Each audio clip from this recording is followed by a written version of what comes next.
श्री श्री प्रेम भक्ति चंद्रिका दूसरा कीर्तन। श्री कृष्ण के नाम गुण लीला आदि का उच्चारण ही कीर्तन है।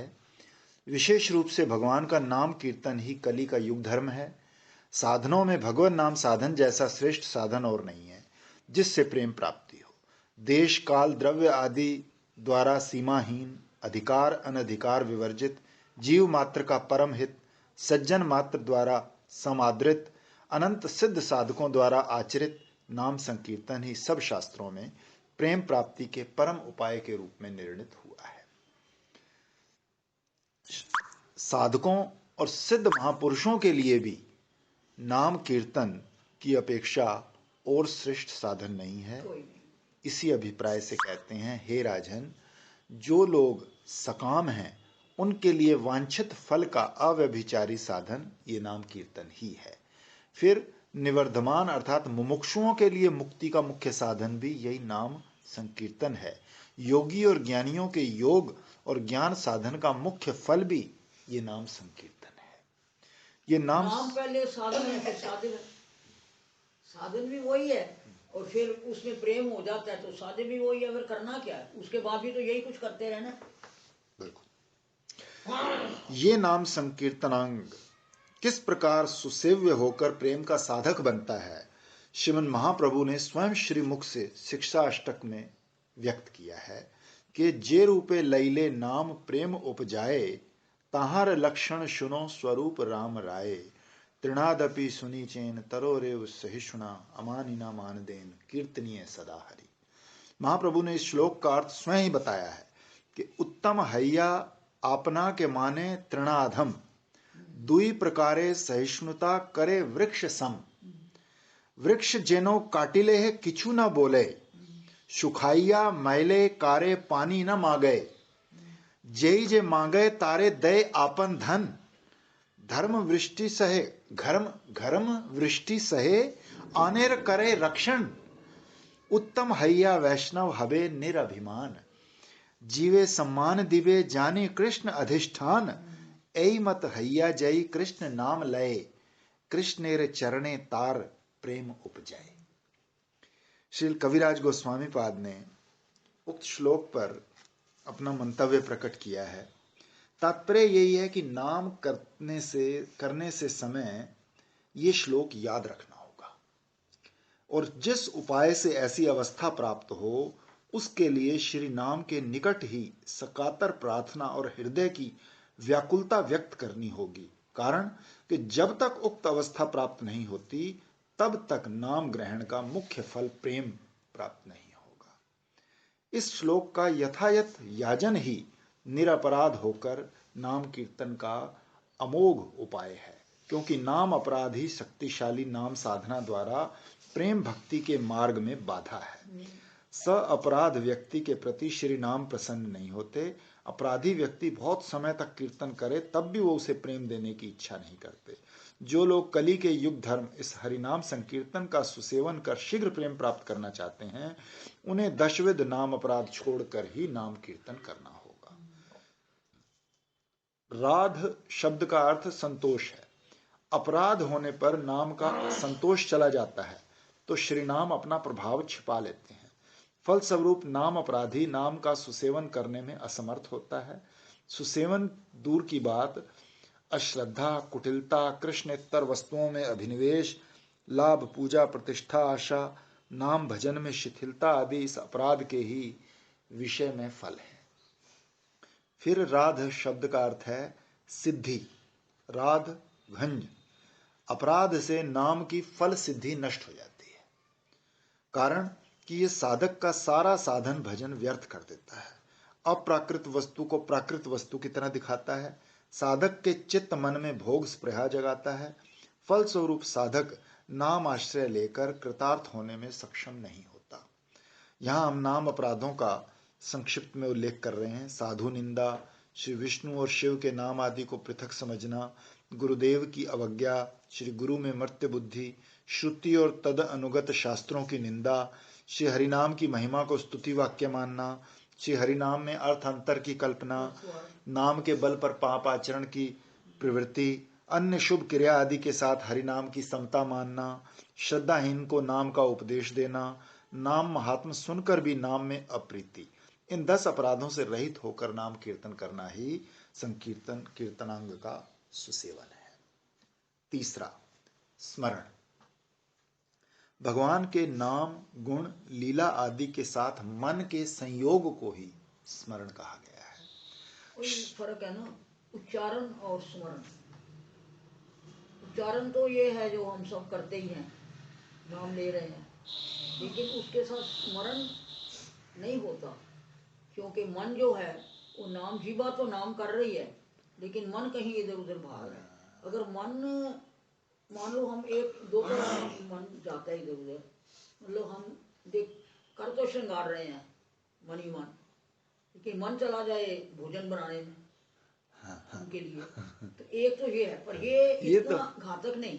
ये उसी में, क्योंकि हम देखते हैं अरे 8 बज गए हैं, अभी तक तो हमने मानसी में भोजन ही नहीं कराया, तो फटाफट उसको वो फटाफट क्रैश श्रृंगार को करके वहां पहुंच जाता है। ये इतना घातक नहीं है, क्योंकि ये है तो उसी के स्मरण में है, लेकिन एकाएक कोई विचार आ जाता है।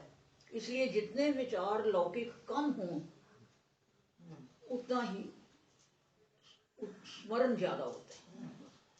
लीला में लीला आ जाए कोई बात नहीं, अरे अभी तो मैंने जल के लिए भी नहीं कराई, तो सूर्य पूजा कब कराऊंगी, ये कोई इतना बड़ा अपराध नहीं। ये तो नहीं, जितना के जल के लिए इधर करा रहे हैं और खुद पहुंच गए समुद्र में, बम्बई बीच पे करने बीच पर। तो ये पूर्व जन्म के संस्कार धीरे धीरे धीरे धीरे ये सुनते सुनते सुनते खत्म हो जाते हैं। फिर लीला में तो मानी दूर जाता है कभी ना कभी।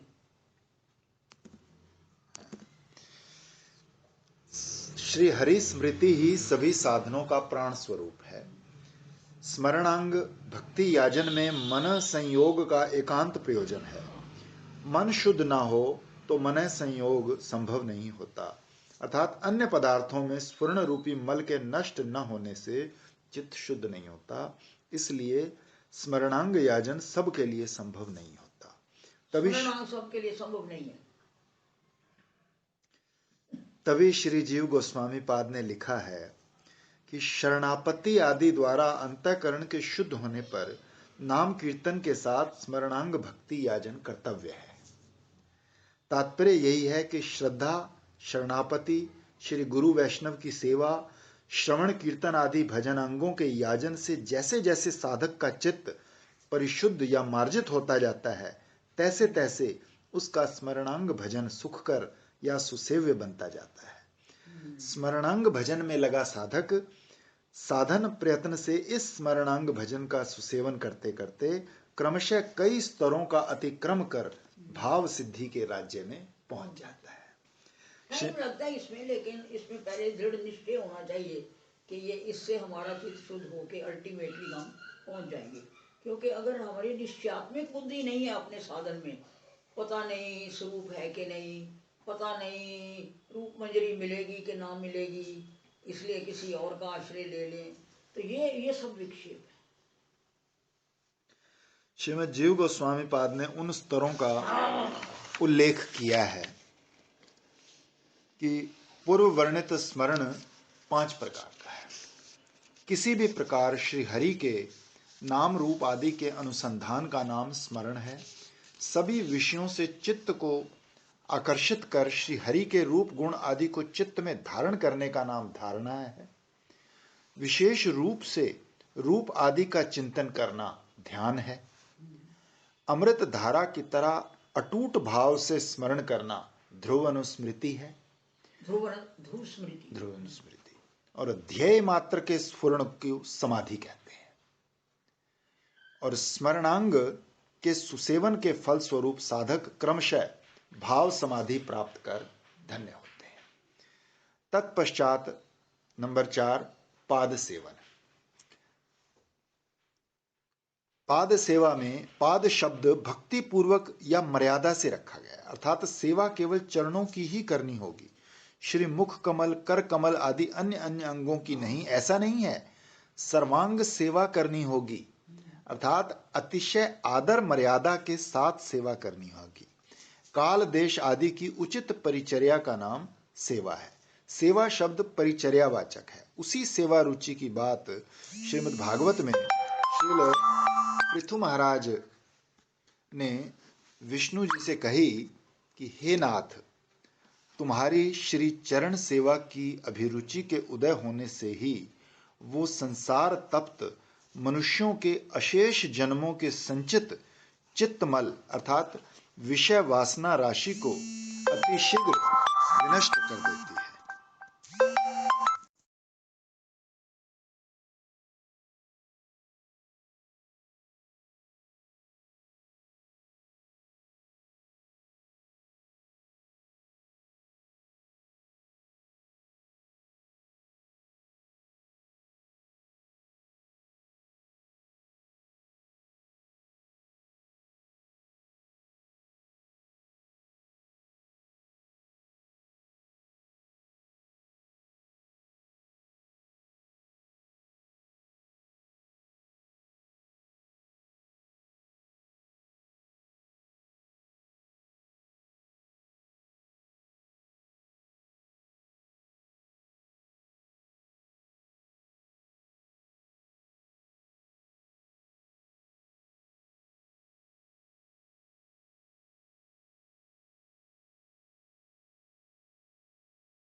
हे प्रभु, जिन्होंने समस्त कामनाओं का त्याग कर दिया है, वे अकिंचन जन सतत जिस सेवा के लिए प्रार्थना करते हैं, तुम्हारी उस चरणारविंद सेवा के अतिरिक्त मैं अन्य वर की प्रार्थना नहीं करता।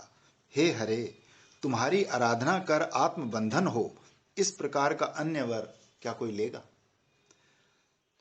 ये श्री मुचकुंद महाराज ने भगवान से कहा है। तो श्री जीव पाद ने, मुचकुंद कहते हैं नरसिंह मेहता बने थे। जब उन्होंने कहा ना कि तुम अगले जन्म में ब्राह्मण लात मारी तो मुचकुंद जाग पड़े, तो उन्होंने कहा कि मैंने एक बार कहा दीपक जी को, मैंने कहा भगवान के दर्शन होने के बाद उनको पुनर्जन्म दिया और नरसिंह मेहता बनाया, ये क्या बात है? तो हंस के कहते हैं तेरे को नहीं बनाएंगे। बोले मुचकुंद से उन्होंने काम लेना था, बोले तुम्हारा काम तो इसी जीवन में समाप्त हो जाएगा, मैं शुद्ध सत्यवादी ब्राह्मण हूँ, तेरे को घुमाएंगे नहीं, तेरे से उन्होंने कोई काम नहीं लेना। उपासक भले ही अपने बंधन की ही प्रार्थना करे, फिर भी मुक्ति ग्रहण नहीं करता। इस पाद सेवा रूपी भक्ति में श्री मूर्ति दर्शन स्पर्शन, श्री मूर्ति की परिक्रमा और अनुव्रज्या, पीछे पीछे चलना, भगवत मंदिर गमन, गंगा, पुरुषोत्तम, द्वारका, मथुरा आदि तीर्थों में स्नान आदि भी निहित है। कारण ये सब अंग पाद सेवन के ही परिकर जैसे हैं। अब अर्चन अंग सुसेवन की बात। विष्णु मंत्र में दीक्षित व्यक्ति मात्र के लिए अपने इष्ट देवता का नित्य अर्चन विधेय है, अन्यथा घोरतर प्रत्यवाय की बात सुनी जाती है। जो लोग विष्णु मंत्र में दीक्षित हैं, वे गृहस्थ हों या त्यागी अथवा ब्रह्मचारी वानप्रस्थ, वो अपनी इष्ट पूजा नहीं करते तो शास्त्रों में नरक पाप की बात देखी जाती है। विष्णु धर्मोत्तर में लिखा है कि विष्णु मंत्र में दीक्षित व्यक्ति एक समय, 2 समय या 3 समय श्रीहरि की पूजा करेंगे। श्रीहरि की पूजा किए बिना भोजन करने से नरकों में जाना पड़ता है। विशेषतः गृहस्थ भक्तों के लिए अर्चन मार्ग मुख्य भजन अंग है। विशेषतः जो लोग संपत्तिवान गृहस्थ हैं, उनके लिए अर्चन मार्ग ही मुख्य है। वो भगवान की अर्चना ना कर यदि निष्किंचन की तरह केवल स्मरण निष्ठ हैं तो वित्त शाठ्य दोष लगता है। तो वित्त शाठ्य दोष लगता है। स्वयं अर्चना ना कर अन्य के द्वारा कराने से अपने व्यवहार निष्ठत्व अथवा आलस का प्रतिपादक होता है।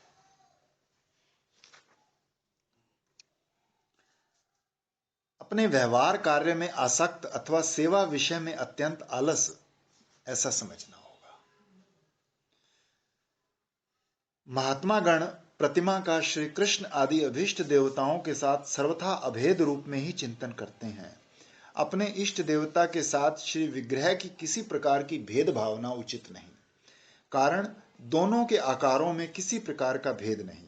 अभीष्ट के साथ श्री विग्रह की किंचन मात्र भेद भावना करने से अथवा प्रतिमा में शिला बुद्धि, धातु बुद्धि आदि रखने से व्यवहारिक और पारमार्थिक बहुत से दोषों की बात सुनी जाती है। जब महाराज दशरथ हिरण के भ्रम में अंध मुनि के पुत्र सिंधु को बाण से मारकर उसे मुनि के पास लेकर आए तो मुनि मृत पुत्र को लेकर विलाप करते हुए बोले, मैंने क्या किसी दिन श्री हरि की प्रतिमा में शिला बुद्धि की थी, जिसके अपराध से मुझे ऐसा पुत्र शोक प्राप्त हुआ है। तो इन सब शास्त्र महाजन वाणियों में दृढ़ विश्वास स्थापित कर अपने इष्ट देवता के साथ संपूर्ण अभेद मानकर विग्रह की अर्चना करने में ही अर्चन अंग का यथायथ सुसेवन संभव होता है। श्री जन्माष्टमी, कार्तिक व्रत, श्री एकादशी व्रत, माघ स्नान आदि इसी अर्चन मार्ग के अंतर्गत है। वंदन। वंदन के संबंध में श्री जीवपाद ने लिखा है कि वंदन अंग भक्ति की बात कही जा रही है। ये वंदन अंग भक्ति अर्चन अंग के अंतर्गत ही है। तथापि कीर्तन स्मरण अंग की तरह कीर्तन करने से श्री हरि का स्मरण भी होता है। फिर भी स्मरण की प्रधानता के कारण स्मरण अंग का पृथक विधान है। उसी प्रकार स्वतंत्र रूप से वंदन अंग की प्रधानता देखते हुए पृथक अंग किया गया है। कोई कोई भक्त भगवान का अनंत गुण ऐश्वर्य सुनकर संभ्रांत चित्त से दैन्यवश ऐसा सोच लेते हैं कि उन गुणों के अनुसंधान का अथवा चरण सेवा आदि का उन्हें अधिकार नहीं है। वो ऐसा सोचकर केवल नमस्कार मात्र के लिए ही कृत संकल्प होते हैं। ऐसे भक्तों के लिए ही विशेष रूप से इस वंदन अंग का स्वतंत्र रूप से उल्लेख किया गया है। इस वंदना के संबंध में श्री भागवत में ब्रह्मा जी ने भगवान के स्तव प्रसंग में कहा है, हे नाथ, तुम तो समस्त गुणों के आकर हो, सो तुम्हारे गुणों का परिमाण करने में कोई भी समर्थ नहीं है। इसलिए जो व्यक्ति एकमात्र तुम्हारी ही कृपा की ओर दृष्टि लगाए, सुख दुख सभी को तुम्हारी करुणा का दान मानकर अपने किए कर्मों का फल भोगता है और काय मनोवाक्य से तुम्हें नमस्कार करता है, जैसे चातक नवीन मेघ युक्त जल पाने की आशा में निहारता रहता है, उसी प्रकार अपार करुणा में तुम्हारा कृपा बिंदु पाने की आशा में जीवन धारण करता है। वो व्यक्ति पैतृक संपदा के भाई बंटवारे की तरह तुम्हारी पाद पद्म सेवा का उत्तराधिकार अवश्य ही प्राप्त करता है।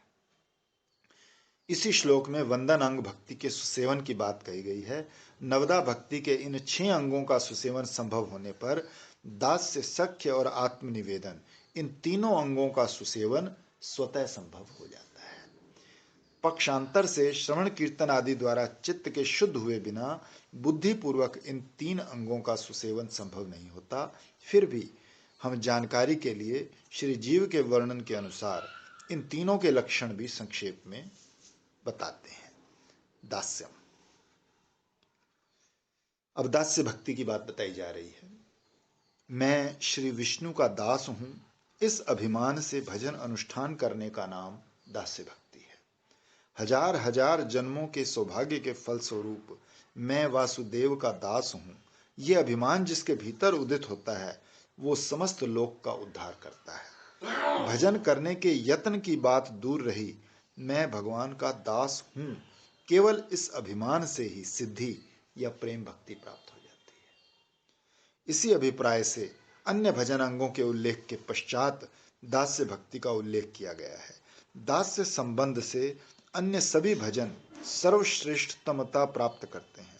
दुर्वासा मुनि ने महाराज अम्बरीश से कहा था, जिन तीर्थ पद भगवान के यथा किंचित भाव से नाम मात्र सुनने से मनुष्य निर्मलता प्राप्त करता है, अर्थात उनकी भगवत माधुर्य आस्वादन के फल स्वरूप उनके इतर वस्तु में तुच्छ बुद्धि उत्पन्न होती है, उनके सम्यक भजन से वो मनुष्य कृतार्थता प्राप्त करेगा, ये कहना ही बहुत है। और जो लोग मैं श्री हरि का दास हूं इस अभिमान से सम्यक भजन कर रहे हैं, उनके लिए सर्व साधन और साध्य के बीच क्या पाना बाकी रहता है, अर्थात इससे अधिक साध्य साधन और कुछ भी नहीं है।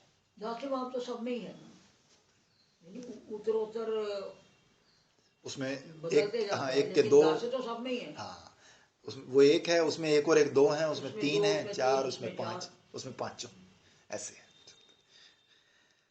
सख्यम, सख्य की बात बताई जा रही है। भगवान के हित की आकांक्षा से युक्त बंधु भाव का नाम सख्य है। ब्रह्म स्तुति में ब्रह्मा जी ने परमानंद स्वरूप पूर्ण ब्रह्म स्वयं भगवान श्री कृष्ण को ब्रजवासियों का मित्र कहा है। राम अर्चन चंद्रिका में देखने में आता है कि भगवान को मनुष्य की तरह देखने के लिए और उनके साथ बंधुजन की तरह व्यवहार करने के लिए कोई कोई सेवापरायण भक्त मंदिर में ही शयन करते हैं। इसी अभिप्राय से श्रवणम कीर्तनम श्लोक में दास्य के बाद सख्य का उल्लेख किया है।